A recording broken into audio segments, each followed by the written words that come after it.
Welcome students, आपका मेरे channel science classes by doctor Kumkum Saxena में बहुत बहुत स्वागत है। इससे पिछले लेक्चर में मैंने चर्चा की थी कि किस तरीके से जो प्लांट्स होते हैं उनमें रिप्रोडक्शन, सेक्सुअल रिप्रोडक्शन होता है। दो तरीके के रिप्रोडक्शन मैंने बताए हैं आपको पहले, एसेक्सुअल और सेक्सुअल। एसेक्सुअल में केवल एक जीव होता है और सेक्सुअल में दो जीवों का होना मिलना आवश्यक है, वरना सेक्सुअल रिप्रोडक्शन नहीं होगा। तो आज हम डिस्कस कर रहे हैं male reproductive organ of human being. Male reproductive organ इसमें क्या होते हैं? जो मेन होता है प्राइमरी रिप्रोडक्टिव ऑर्गन, वो होता है प्राइमरी रिप्रोडक्टिव ऑर्गन।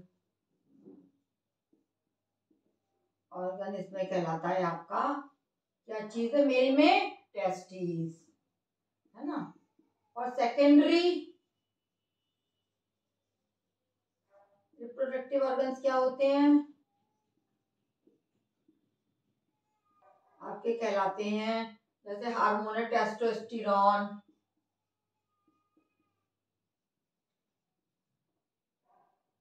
और बास डिफरेंस आती है ना, बास डिफरेंस। ये तो बनी होती रचना ही होती है। टेस्टोस्टेरोन का उत्पन्न होना और मेल कैरेक्टर्स का उत्पन्न होना। मेल कैरेक्टर्स कौन से होते हैं? दाढ़ी निकल आना, मूछें निकल आना, आवाज का भारी हो जाना, है ना, और कद काठी का लंबा चौड़ा हो जाना, ये आपके सेकेंडरी कैरेक्टर्स मैन में कहलाते हैं।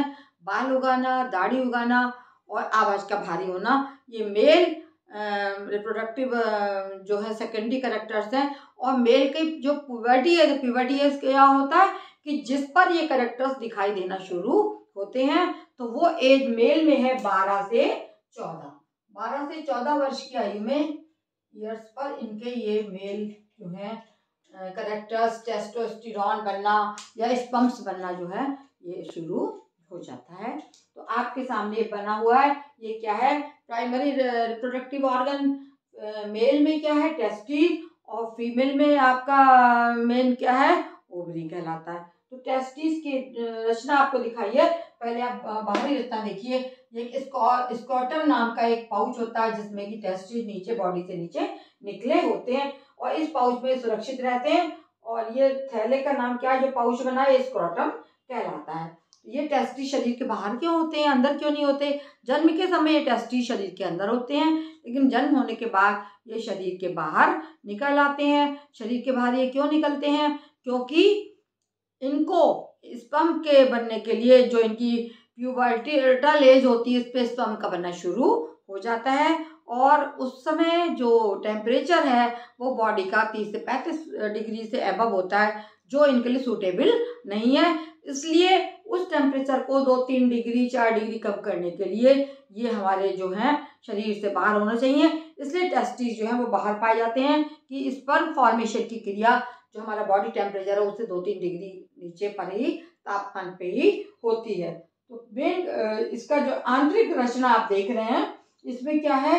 इसमें ये आपका एक पाउच लाइक स्ट्रक्चर जो टेस्टिस कहलाता है, और इसमें बहुत सारे थैले, आप देखो 3 से 10 तक थैले पाए जाते हैं, जो कि एक छोटे छोटे से पाउचेस होते हैं जिनको हम लॉब्यूल बोलते हैं।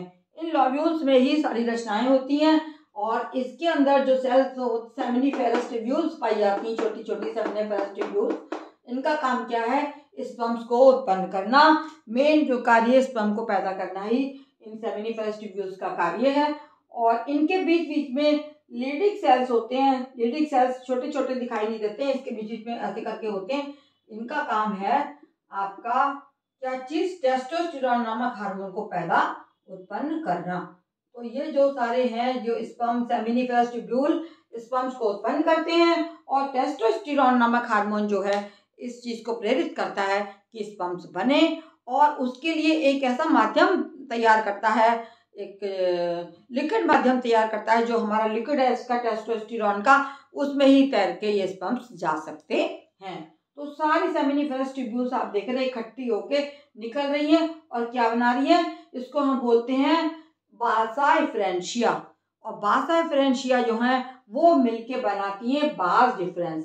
तो बास डिफरेंस जो हमारी नली है वो हमारी यूरिनरी नली के साथ में जुड़ के एक कॉमन नली बनाती है, और जो हमारा जिससे यूरिन पास होती है, मूत्राशय यूरिनरी ब्लैडर से ही का ही रास्ता होता है जहाँ से आपकी यूरिन और स्पर्म्स जो है रिलीज किए जाते हैं। और जब ये रिलीज हो जाते हैं तो ये मादा जननांगों में यूट्रस के रास्ते से होके, वेजाइना से होके होती हुई ये अंदर जाते हैं और अंदर जाके इनको फैलोपियन ट्यूब्स मिलती हैं, जहाँ पे अगर एग होता है तो इनको समय मिल जाता है तो ये फर्टिलाइज कर लेते हैं। वो आगे मैं बताऊंगी आपको फीमेल ऑर्गन्स में, रिप्रोडक्टिव ऑर्गन्स में। तो इस तरह से स्पर्म्स का रिलीज होना है। और इसके साथ साथ में इसमें जो और ग्रंथियां पाई जाती हैं वो आपको बता दिया मैंने। और जो टेस्टोस्टेरोन पैदा करती हैं वो कॉपर्स ग्लैंड्स भी होती है, और प्रोस्टेट ग्लैंड्स और भी पास में पाई जाती है। इसके प्रोस्टेट ग्लैंड और कॉपर्स ग्लैंड्स ये दोनों पाई जाती हैं।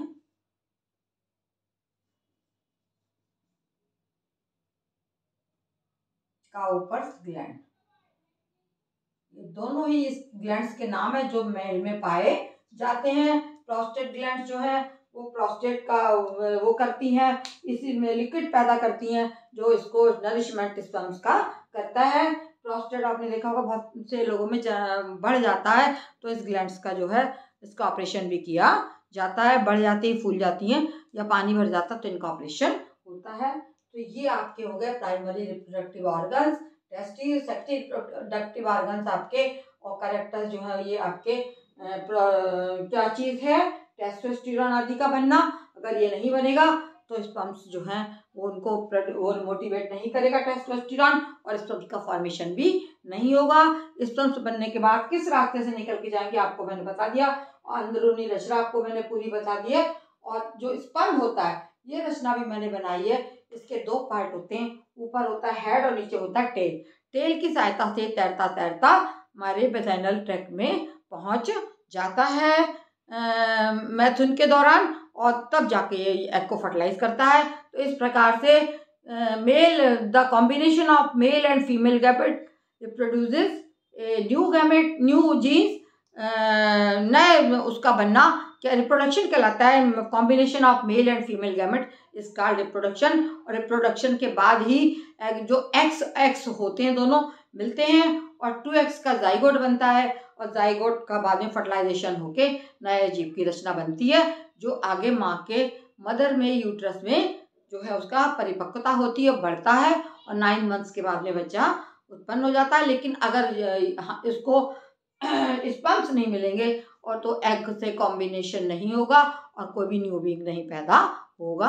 आज का यहाँ पर ही मैं ख़त्म करती हूँ अपना। मेरे चैनल को सब्सक्राइब कीजिए और बच्चों को बताइए आपके एग्ज़ाम आ गए तो इसके लिए भी ये बहुत ही इम्पोर्टेंट चैप्टर है। कहीं से भी ग्लैंड्स के नाम भी पूछे जा सकते हैं आपसे, और ऑर्गन्स का स्ट्रक्चर बनाने को भी आ सकता है। धन्यवाद।